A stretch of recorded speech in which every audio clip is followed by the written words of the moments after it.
கிறிஸ்துவுக்குள் மிகவும் பிரியமானவர்களே, இயேசு கிறிஸ்துவின் நாமத்தில் உங்கள் யாவரையும் அன்போடு கூட நான் வாழ்த்துகிறேன்.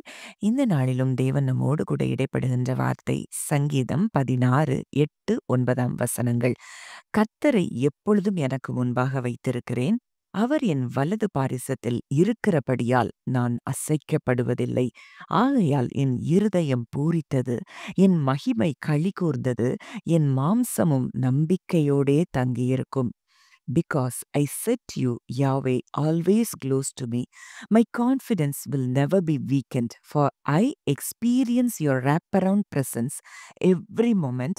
My heart and soul explode with joy, full of glory. Even my body will rest confident and secure. இந்த வார்த்தையை குறித்து நம்ம இன்றைக்கு தியானிக்க போகிறோம். இங்கே தாவீது சொல்கிறாரு, கர்த்தரை எப்பொழுதும் எனக்கு முன்பாக வைத்திருக்கிறேன். அப்போ அதற்கு என்ன அர்த்தம்னா, ஒரு கான்ஷியஸ் சாய்ஸ் அவர் எடுக்கிறாரு. எப்பொழுதும் என் கர்த்தர் தான் எனக்கு என் மத்தியில, என் வாழ்க்கையின் மத்தியில அவர் இருக்கிறார். அவரை மாத்திரம் நான் நம்புவேன். ஏன்னா அவர் எப்பொழுதுமே அவருடைய பிரசன்ஸ் என்னை சூழ்ந்திருக்கிறது, என்னை சுற்றிலும் இருக்கிறது, என் வலது பக்கத்தில் அவர் இருக்கிறார். அதனால என் வாழ்க்கையில பயங்களுக்கோ சந்தேகங்களுக்கோ இடமே இல்லை அப்படின்னு சொல்லி தாவீது ஒரு உறுதியான நிலைப்பாட்டிற்குள்ள வந்ததை நம்ம பார்க்கிறோம். அவருடைய பிரசன்ஸ ஒவ்வொரு நொடி பொழுதும் அவர் உணர்கிறார்னா, அவருடைய தேவனுடைய கான்ஸ்டன்ட் லவ் அண்ட் கேர் அன்பையும் அவர் எப்பொழுதும் நம்மை பார்த்து கொண்டே இருக்கிறார். நம்ம கேர் பண்ணிட்டே இருக்கிற ஒரு அப்பாவா நம்மை சூழ்ந்திருக்கிறார் அப்படிங்கிறத தாவீது அறிந்து வைத்திருந்தபடியினால தான் அவரை எதுவும் அசைக்க முடியலையாம். அதனால அவருடைய இருதயம் களிகூர்ந்ததை நம்ம பார்க்கிறோம். ஒரு அது தெய்வீகமான ஒரு சந்தோஷம், ஒரு சமாதானத்துக்குள்ள அவர் இருதயம் இருக்கிறத நம்ம பார்க்கிறோம். அவர் சொல்றாரு, என் மாம்சமும் நம்பிக்கையோட தங்கியிருக்கும். அது ஆங்கிலத்துல even my body will rest confident and secure. நமக்கு ஏன் நம்ம பாடி ரெஸ்ட்ல இல்ல அப்படின்னு சொல்லி பார்த்தோம்னா, நம்ம ஆத்துமா முதல்ல இளைப்பாறுதல்ல இல்ல. ஆனா தாவீதுக்கு ஒரு நம்பிக்கை, அவருடைய பிரசன்ஸ் என்னை எப்பொழுதும் சூழ்ந்திருக்கு, அவருடைய லவ் அண்ட் கேர் என்னை எப்பொழுதும் சூழ்ந்திருக்கு. அதனால என் ஆத்துமாவும் களி கூறுகிறது, என் இருதயம் மகிழ்கிறது. அதனால என் சரீரமும் அது எப்படி இருக்கும், பாதுகாக்கப்படுகிறதா இருக்கிறத அவர் பார்க்கிறாரு. ஏன்னா அந்த பீஸ் அது ஒரு ஆவிக்குரிய ஒரு சமாதானம் மாத்திரம் இல்ல, ஒரு பிசிக்கலாவும் பாடியும் ஒரு ரெஸ்ட்டுக்குள்ள வர்றத பார்க்கிறோம். அப்போ இன்றைக்கு நமக்கு நன்றாக தெரியும், இன்னைக்கு எப்பொழுதும் கர்த்தர் நம்மையும் தாவீதை சூழ்ந்திருந்தது போலதான் அவர் நம்மையும் சூழ்ந்திருக்கிறார்.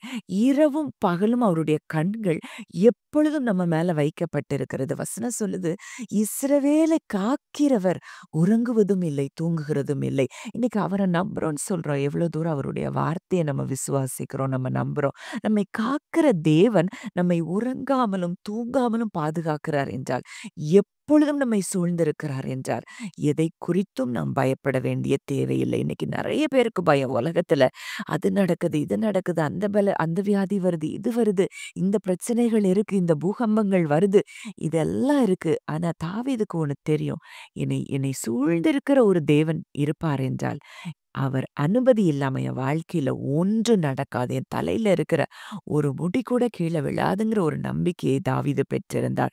சங்கீதம் 125, 1, 2ல கூட நம்ம அதை தான் பார்க்கிறோம். கர்த்தரை நம்புகிறவர்கள் என்றென்றைக்கும் அசையாமல் நிலைத்திருக்கும் சியோன் பர்வதத்தை போல் இருப்பார்கள். பர்வதங்கள் எருசலேமை சுற்றிலும் இருக்குமா போல் கர்த்தர் இது முதல் என்றென்றைக்கும் தம்முடைய ஜனத்தை சுற்றிலும் இருக்கிறார். அப்போ ஒரு மலை பர்வதங்கள் எருசலேமை சுற்றி எப்படி இருக்குதோ, அதே போல தேவன் கண்மலையாய் நம்மை சூழ்ந்திருக்கிறார் என்றால் என்ன ஆபத்து நமக்கு நேரிட முடியும்? இதை நீங்க ஆழமா நீங்க தியானிக்கணும், நீங்க விசுவாசிக்கணும். இன்றைக்கு ஏன் அப்போ அப்படிலாம் இருக்கிறாருன்னா ஏன் என் வாழ்க்கையில இது நடந்தது அப்படின்னு சொல்லி யோசிக்கும் போது, பல வேளைகள்ல நம்ம ஸ்பிரிச்சுவல்ல நம்ம நினைவுகளுக்கு நம்ம இடம் கொடுக்கிறோம். உலகத்துல நடக்கிற காரியங்களுக்கு நம்ம மைண்ட்ல இடம் கொடுக்கிறோம். அதனால தான் அப்படிப்பட்ட காரியங்கள் நம்ம வாழ்க்கையில சம்பவிக்கிறத பார்க்கிறோம்.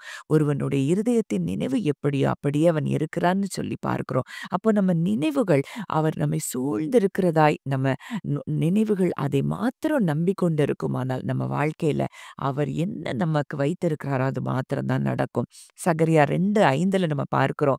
நான் அதற்கு சுற்றிலும் அக்கினி மதிலாய் இருந்து அதன் நடுவில் மகிமையாக இருப்பேன். அவர் நமக்கு ஒரு ஃபயர்வால் புரொடெக்ஷன நமக்கும், நம்ம வீடுகளை சுற்றிலும், நம்ம குடும்பத்தை சுற்றிலும் அவர் அவர் நமக்கு ஃபயர்வாலா இருக்கிறாருங்கிறத நம்ம பார்த்தோம் அப்படின்னா, நம்ம இமேஜினேஷன்ல அந்த வார்த்தைய அப்படியே நம்ம நம்புனோம்னா, நம்ம வாழ்க்கையில ஒரு நாளும் தீங்கு உள்ளே நுழைய முடியாது. ஏசாயா 52:12 பார்க்கிறோம். கர்த்தர் உங்கள் முன்னே போவார். இஸ்ரவேலின் தேவன் உங்கள் பிறகே உங்களை காக்கிறவராய் இருப்பார். இன்னைக்கு அவரே நமக்கு முன்பாக போகிறார். அவர் நமக்கு பின்பாக காக்கிறார் என்றால், இன்னைக்கு நெறைய பேருடைய உள்ளத்துல பயங்கள் இருக்கிறத நான் பார்க்கிறேன். அந்த பயங்கள் உடைக்கும்படியாதான் தேவன் இந்த வார்த்தைய இன்றைக்கு நம்மோடு கூட இடைப்படுகிறார். அவர் உங்க வலது பாரிசத்துல இருக்கிறார். உங்களை சுற்றிலும் இருக்கிறார். உங்களுக்கு முன்பாக இருக்கிறார். உங்களுக்கு பின்பாக இருக்கிறார். உங்கள் வலது புறத்திலும், இடது புறத்திலும் அவர் இருக்கிறார். இன்னொன்னு ஒரு வார்த்தை சொல்லுது. சங்கீதம் 139:5 "You have gone into my future to prepare the way, and in kindness you follow behind me to spare me from the harm of my past. You have laid your hand on me." அதாவது என்னுடைய எதிர்காலத்திலே நீங்க இருக்கிறீங்க. என்னுடைய கடந்த காலத்திலேயே இருக்கிறீங்க. ஏன்னா, கடந்த காலம் என்னைய என்ன செய்யக்கூடாது, எதுவும் ஹார்ம் பண்ணக்கூடாது அப்படிங்கிறது. கடந்த கால நினைவுகள் என்னைய எந்த விதத்திலயும் அது என்னைய துக்கப்படுத்தக்கூடாதுங்கிறதுக்காக, என்னுடைய கடந்த காலத்திலயும் நீங்க இருக்கிறீங்க. என்னுடைய எதிர்காலத்துக்கும் நீங்க வழிய உண்டு பண்ணிட்டீங்க. அப்படிங்கிறதுனால நான் எதை குறித்தும் பயப்பட தேவையில்லை அப்படின்னு தாவீது அங்கே சொல்றத பார்க்கிறோம். இன்றைக்கு இந்த கான்ஃபிடன்ஸ் நமக்கு இருந்தா, நமக்கு எதிர்காலத்த குறித்தும் பயம் இருக்காது. கடந்த காலத்த குறித்து பயம் இருக்காது. இந்த ட்ரஸ்ட், இந்த கான்ஃபிடென்ட் ட்ரஸ்ட் நமக்கு இருக்கணும்னு தேவன் விரும்புகிறதை இன்றைக்கு நம்ம பார்க்கிறோம். ஜெபிக்கலாம். நல்ல தகப்பனே, நன்றியோடு உம்மை துதிக்கிறோம், ஸ்தோத்தரிக்கிறோம் அப்பா. இந்த நல்ல நாளிலும் எங்களோடு கூட இடைப்பட்ட உம்முடைய வார்த்தைக்காக நாங்கள் நன்றி செலுத்துகிறோம். அப்பா, நீர் எங்கள் வலது பாரிசத்தில் இருக்கிறீர். நாங்கள் ஒருபோதும் அசைக்கப்படுவதில்லை. எங்களைச் சுற்றிலும், எங்கள் குடும்பங்களைச் சுற்றிலும், எங்கள் வீடுகளைச் சுற்றிலும், எங்கள் எல்லைகளைச் சுற்றிலும் நீர் அக்கினியாய் இருக்கிறீர் அப்பா. அக்கினி மதிலாய் இருக்கிறீர். கன்மலையைப் போல எங்களை சூழ்ந்திருக்கிறீர் அப்பா. நாங்கள் ஒரு காலும் அசைக்கப்பட மாட்டோம் என்பதை நம்பிக்கையோடு, விசுவாசத்தோடு நாங்கள் அறிக்கையிட்டு உமக்கு நன்றி செலுத்துகிறோம். கேட்ட வார்த்தையின்படி கர்த்தர் ஒவ்வொருவரையும் பலப்படுத்துகிறதற்காக நன்றி செலுத்துகிறோம். இயேசுவின் மூலம் கேட்கிறோம் ஜீவனுள்ள நல்ல பிதாவே. ஆமென்.